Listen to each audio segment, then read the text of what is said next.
Hi guys, welcome back to my channel. If you're new here, my name is Erin and I do mostly budgeting videos like the one you're about to see here.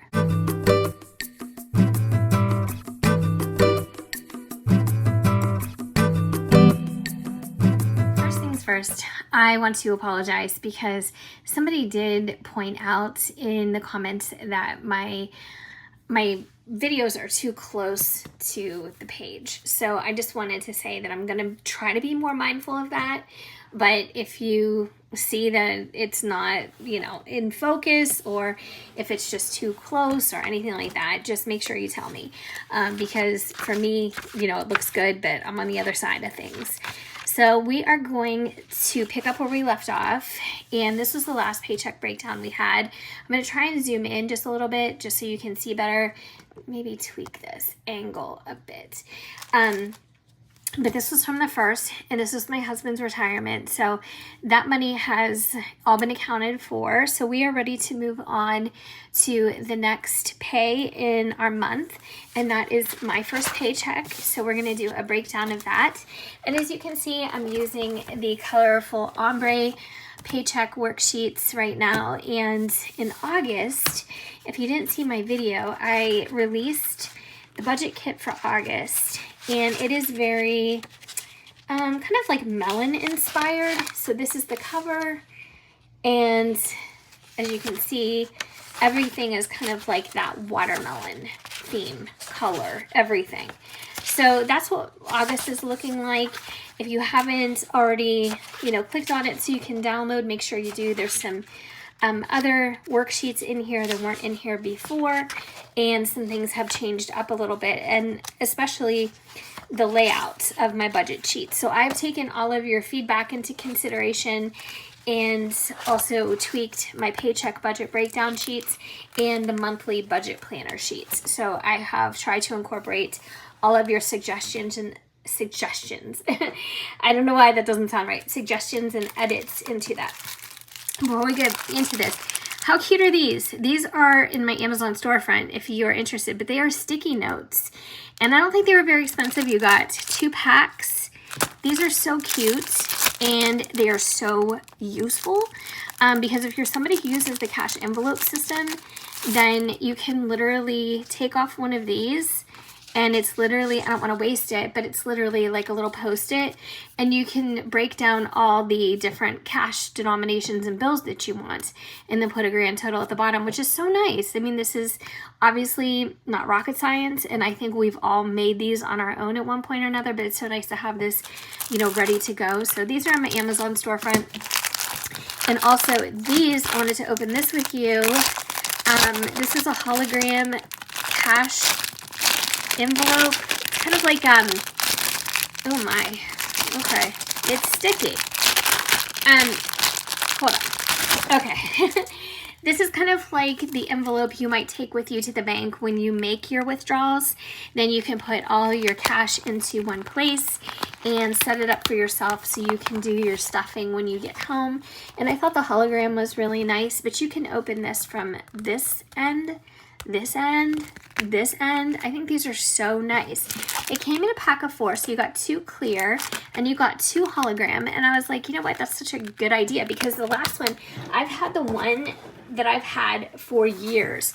So yeah, if you go back in my videos, you can literally see it was like 2 or 3 years ago that I purchased this from Amazon. I don't know if it's on my storefront or not. If it's not, I can put it on there. But it has held up so well. And inside it has like this faux suede almost, because I don't think this is real leather.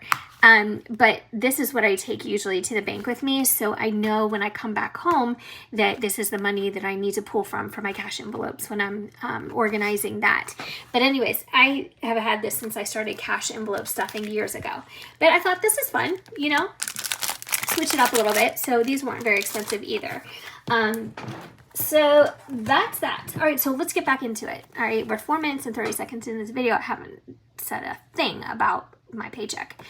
All right, so this is the paycheck from July 12th.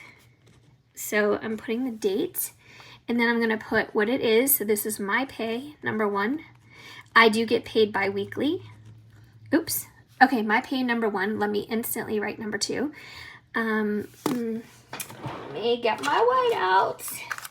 I can probably link something like this in the Amazon storefront too. I usually buy mine at Dollar Tree, but I know everybody doesn't. All right. Because if I don't change that, it'll bother me. So my pay number 1, I realize this is close, but I want you guys to be able to see, you know, the numbers and everything clearly. So it was $16.81.79. Now I think my paychecks are like $15 or $16 off ever since I got my increase. I've been in touch with HR and payroll, so they're looking into it. So hopefully it's off in my favor, like I think it is, and we will see. So hopefully that goes up eventually. So, but you know how slow moving, a slow turning ship HR and payroll can be, you know what I mean? So I'm not holding my breath for that to be anytime soon. So I'm adding the fixed expenses that I need to take care of out of this check. And a lot of it is just utilities because we already did the mortgage earlier and that came out of the first income that we had. And our mortgage does not include homeowners insurance or taxes, property taxes. So that's why you're seeing that listed or itemized separately, because I know a lot of you probably have that escrowed into your mortgage payments, and that's totally fine. We just decided not to do that. In fact, we haven't been doing that even long before we bought the house that we're in now. And I just pay these things separately.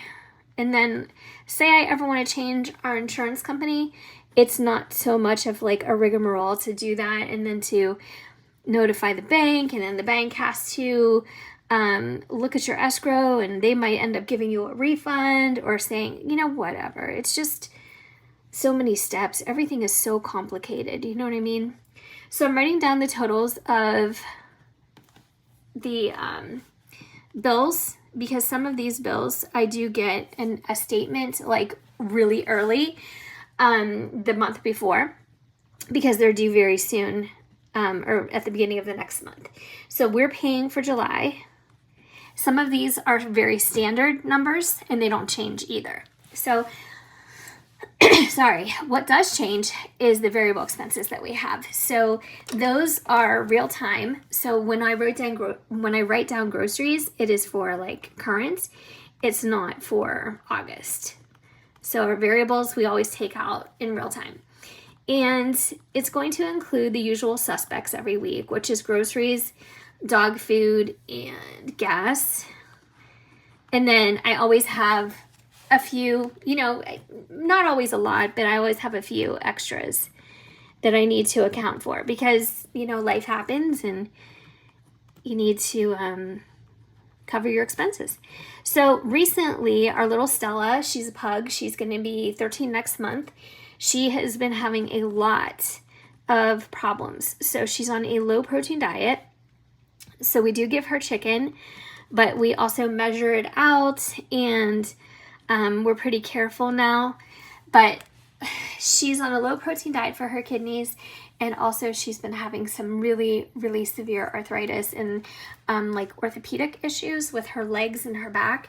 So they've been doing a series of injections for her, and you know, it seems like it works for like a little bit, and then, you know, obviously it wears off just like in a person. But we have to take her back in and see what the next steps are. Because although I don't think our vet is going to say, oh yeah, okay, do surgery on her, because she's going to be 13. She's quite senior for a pug.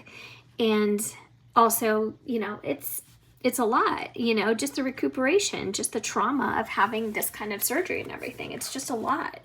So I don't think he's necessarily going to suggest that, but I did tell my husband, I'm like, she's got to be on some kind of other medication then, like anti-inflammatories, like stronger ones, or some kind of pain pill, because, you know, if you can't do surgery or it's not recommended to do surgery, she can't just suffer. And so we had to take her, and she got her usual injection. And I say usual because it's been in the past few months, you know what I mean? So they did that again, and they did some x-rays and everything, and then we're supposed to go back in a few days and take her again to see what we can do. But I just feel so bad for her. I don't like to see the dogs in pain. You know, what am I doing? I already wrote that. Ugh.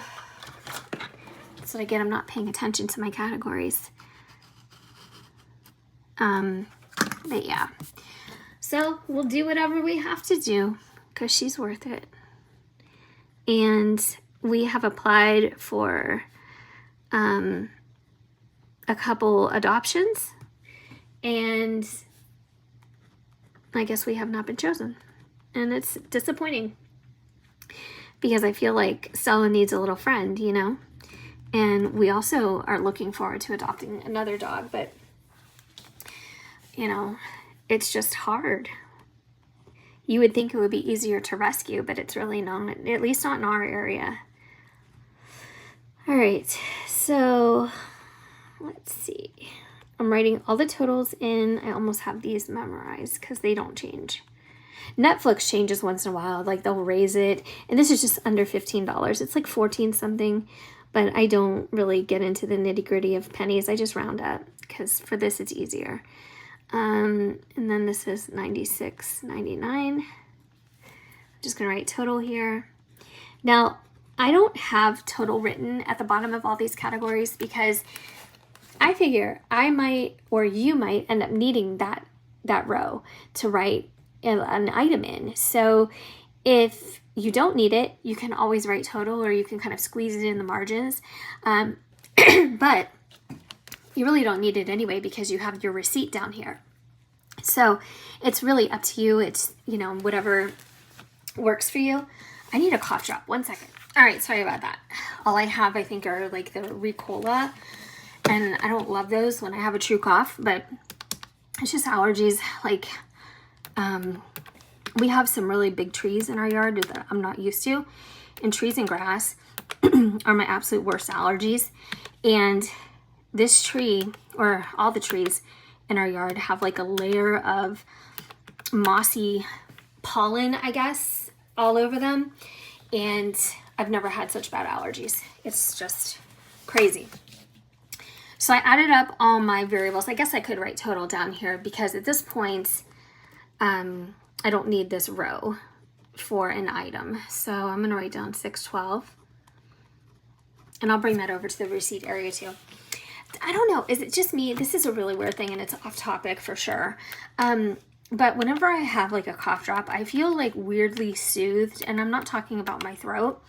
Like, I feel like when I feel anxious, because you guys know I struggle with anxiety, I feel like if I have a cough drop, or if I smell Vicks or anything like that, like I instantly feel like I'm settling down, you know, like I'm calming down. I feel more calm. And I don't know if that's just a me thing, or if it's a weird thing, or if it's just back to childhood, you know, when your mom takes care of you when you're sick and you get Vicks or cough drops or something. I don't know what it is, but for whatever reason, it's like oddly soothing to me. And it makes me feel better every time, literally every time. All right, so savings, absolutely nothing. I don't think this is going to be a good month for savings for us.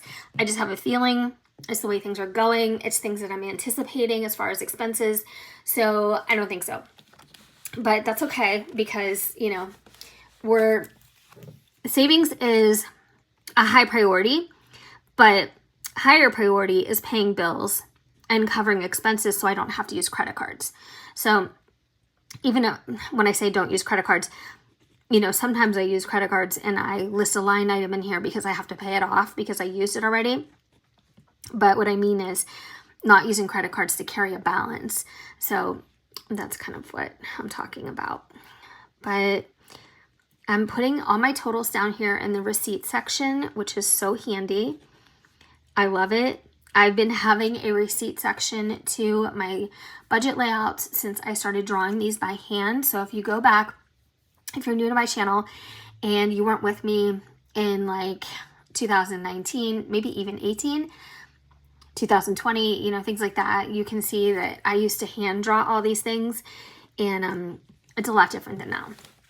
But anyways, let me add up all the categories and we'll see what our total is. So 950.44 plus 612 plus 96.99 equals 1659.43.